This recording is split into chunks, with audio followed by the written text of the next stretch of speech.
Hello everyone. ये मेरा पहला वीडियो है, तो अगर कुछ थोड़ा इधर उधर होता है तो आप लोग माफ़ कर दीजिएगा। तो आप लोग सब जानते हैं कि 2023 में एक फॉर्म आया था झारखंड हाई कोर्ट असिस्टेंट का। झारखंड हाई कोर्ट असिस्टेंट का एक फॉर्म आया था जिसमें टोटल नंबर ऑफ़ वैकेंसी है 55 नंबर ऑफ़ वैकेंसी है, जिसमें से जनरल कैटेगरी का जो वैकेंसी है वो 22 है। जनरल कैटेगरी का वैकेंसी जो है वो 22 है। उसके बाद शेड्यूल कास्ट का 6 है, शेड्यूल ट्राइब का 14 है, BC1 का 4 है, BC2 का 3 है और EWS का 6 है। तो ऐसे टोटल 55 वैकेंसी हो जाता है आपका ऐड करके। और जैसे कि इस फॉर्म में लिखा हुआ था कि टोटल नंबर ऑफ़ वैकेंसी में वैरी इंक्रीज और डिक्रीज़ इन फ्यूचर। तो हो सकता है जो नंबर ऑफ़ वैकेंसी है वो बढ़ भी सकती है या फिर घट भी सकती है।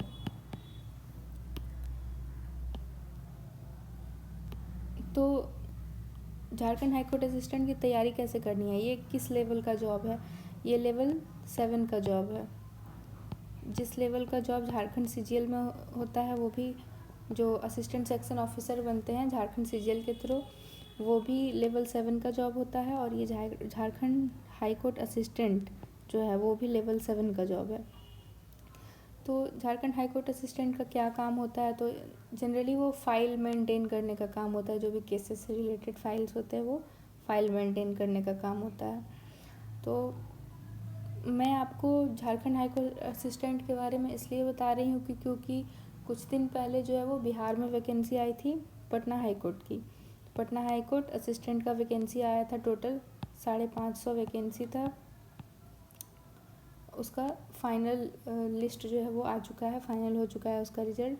तो 550 वैकेंसी आया था, तो मैंने ये एग्ज़ाम दिया था और मैं इंटरव्यू तक गई थी। फाइनली मेरिट लिस्ट में मेरा नाम नहीं आया था, लेकिन मुझे ये आइडिया है कि क्या क्या पूछा जाता है, किस तरह से एग्ज़ाम होता है। तो पटना हाई कोर्ट में जो है वो वहाँ तो 3 स्टेजेस था, पहले मेन प्री, फिर मेंस, फिर इंटरव्यू। 4 स्टेजेस था। इंटरव्यू से पहले CPT का भी एग्ज़ाम हुआ था। लेकिन पटना हाई कोर्ट असिस्टेंट के मुकाबले जो झारखंड हाई कोर्ट असिस्टेंट का फॉर्म है, ये थोड़ा सा मतलब ये वैकेंसी जो है, ये एग्ज़ाम जो है थोड़ा इजी है, क्योंकि इसमें बस एक ही एग्ज़ाम है। रिटन टेस्ट जो है वो सिर्फ एक होगा, जो कि 90 मार्क्स का एग्ज़ाम होगा। रिटन टेस्ट होगा 90 मार्क्स का, 2 घंटे टाइम दिया जाएगा आपको।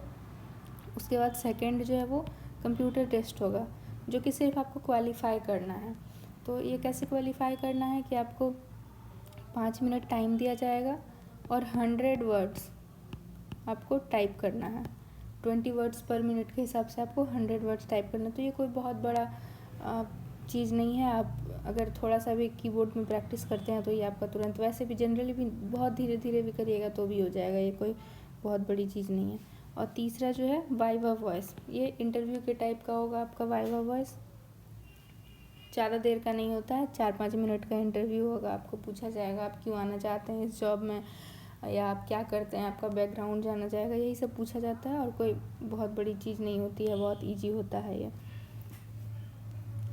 उसके बाद तो ये हो गया कि एग्ज़ामिनेशन किस तरीके से, कितने स्टेजेस में होगा। तो रिटन टेस्ट होगा, फिर कंप्यूटर टेस्ट होगा, फिर वाइवा वॉइस होगा। इसके बाद जो है कि इसमें क्या क्या पूछा जाएगा। तो पहला जो है वो रिटन टेस्ट। रिटन टेस्ट जो होगा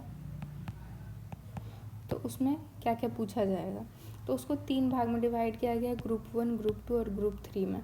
तो ग्रुप 1 में आपका जो है वो इंग्लिश पूछा जाएगा। तो जनरल इंग्लिश हो गया, ग्रामर हो गया, वर्ड पावर हो गया और ऐसे हो गया। टोटल 30 मार्क्स का। 20+10 मैंने इसलिए लिखा कि ऐसे का जो है वो सिर्फ ऐसे का 10 मार्क्स है। 10 मार्क्स का आपको ऐसे पूछा जाएगा। तो ये आपका हो सकता है या तो एक ऐसे पूछे 10 नंबर का, या फिर 2 ऐसे लिखने दिया जा सकता है 5-5 नंबर का। और दूसरी चीज़ जो है वो इसमें इंग्लिश पूछा जाएगा। तो इंग्लिश में एक कॉम्प्रिहेंसन हो सकता है, लिखा हुआ है एडवर्टाइजमेंट में कि एक मतलब कॉम्प्रिहेंसन होगा और इंग्लिश ग्रामर होगा। तो ग्रामर में आपको जनरली ग्रामर का जो क्वेश्चन पूछा जाता है वो एरर डिटेक्शन से पूछा जाता है, एरर डिटेक्ट करने के लिए आपको दिया जाएगा। और तीसरा चीज़ जो हो गया वो वर्ड पावर। वर्ड पावर जैसे कि antonyms, synonyms, one word substitution, ये सब पूछा जा सकता है। तो ये हो गई इंग्लिश की बात। दूसरा ग्रुप आता है जनरल नॉलेज का। जनरल नॉलेज यानी जीके, इसमें से कुछ करंट अफेयर्स के क्वेश्चन हो सकते हैं और कुछ जनरल जैसे हिस्ट्री, ज्योग्राफी, पॉलिटी से अच्छा क्वेश्चन होता है, क्योंकि हाई कोर्ट वगैरह से रिलेटेड जो भी प्रोविजंस होता है वो पॉलिटी में आता है। तो पॉलिटी, ये सब मिला के आपके 30 क्वेश्चंस पूछे जाएंगे। और ग्रुप 3 हो गया न्यूमेरिकल एबिलिटी एंड रीजनिंग। तो न्यूमेरिकल एबिलिटी और रीजनिंग जनरली ये मैथ और रीजनिंग है, तो मैथ से 15 क्वेश्चन या रीजनिंग से 15 क्वेश्चन या फिर मैथ से 20, रीजनिंग से 10, ऐसे मिला के जो है आपको 30 मार्क्स का क्वेश्चन पूछा जाएगा, 30 क्वेश्चंस। तो ये टोटल 90 मार्क्स का ये रिटन टेस्ट हो जाएगा। उसके बाद जब आप ये क्वालिफाई कीजिएगा, इसमें क्वालिफिकेशन का क्या है कि रिटन टेस्ट जो होगा 90 मार्क्स का, उसमें 40% जनरल, EWS, OBC, इनको एटलीस्ट 40% लाना कंपलसरी है, तभी वो क्वालिफाई करेंगे। और अदर जैसे शेड्यूल कास्ट और शेड्यूल ट्राइब हो गए, उनको 30% मार्क्स लाना कंपलसरी है। उसके बाद जब आप ये रिटन टेस्ट क्वालिफाई कर लीजिएगा तो आपको कंप्यूटर टेस्ट कराया जाएगा। कंप्यूटर टेस्ट में आपका वही 5 मिनट का एग्ज़ाम होगा। 100 वर्ड्स पर मिनट, 20 वर्ड्स पर मिनट के हिसाब से आपको 100 वर्ड्स टाइप करने के लिए दिया जाएगा। और फिर जब आप इसमें क्वालिफाई हो जाइएगा तो आपको फिर वाइवा वॉइस यानी 15 मार्क्स का आपका इंटरव्यू कराया जाएगा। तो कंप्यूटर टेस्ट तो सिर्फ क्वालिफाइंग है, इसलिए जो आपका मेरिट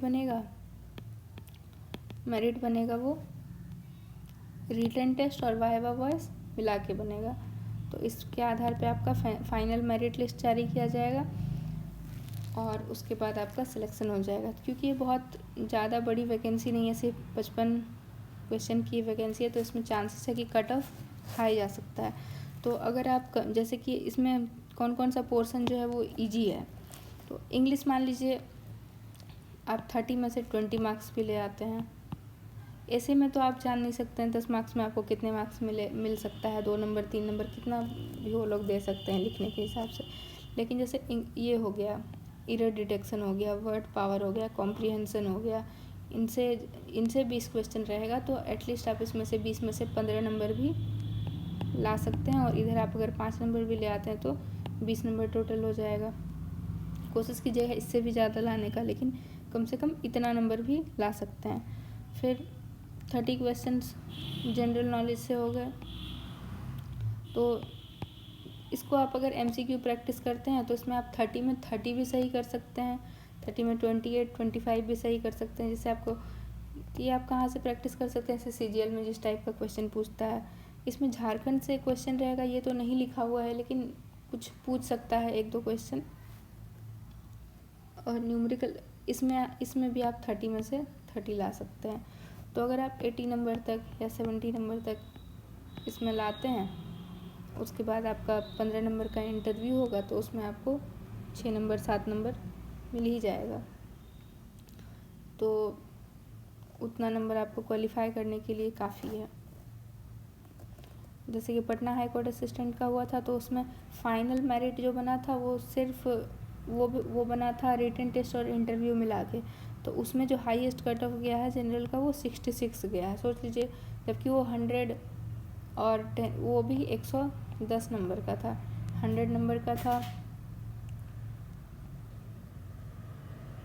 100 मार्क्स का था रिटन टेस्ट और 10 नंबर का था इंटरव्यू। लेकिन उसमें जो है वो मेंस और इसके आधार पे हुआ था, इंटरव्यू के आधार पर। प्री में आधा बच्चा जो है वो प्री में ही छट गया था। लेकिन इसमें आपका क्योंकि एक ही एग्ज़ाम है तो इसमें थोड़ा सा ज़्यादा कट ऑफ जाने के चांसेस हैं।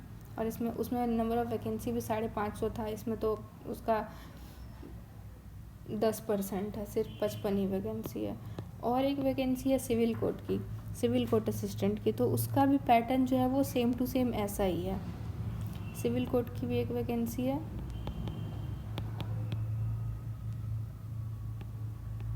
जिसमें आपका टोटल नंबर ऑफ़ वैकेंसी 410 है। तो अगर आप इसकी तैयारी करते हैं, लेकिन वो जो है वो लेवल 4 का जॉब है, वो भी एक अच्छे लेवल का जॉब है। लेवल 4 का जॉब भी ख़राब नहीं होता है, तो आप उसकी दोनों की तैयारी आप कर सकते हैं। एक साथ आपका दोनों की तैयारी हो जाएगी। तो आज के लिए बस इतना ही। आगे आप बताइएगा कैसा और किन टॉपिक्स पे आपको वीडियो चाहिए। अगर आपको इसकी तैयारी के लिए वीडियो चाहिए होगा या कुछ, तो आप बताइएगा, फिर मैं उस हिसाब से वीडियो आपके लिए प्रोवाइड कर सकती हूँ। Thank you.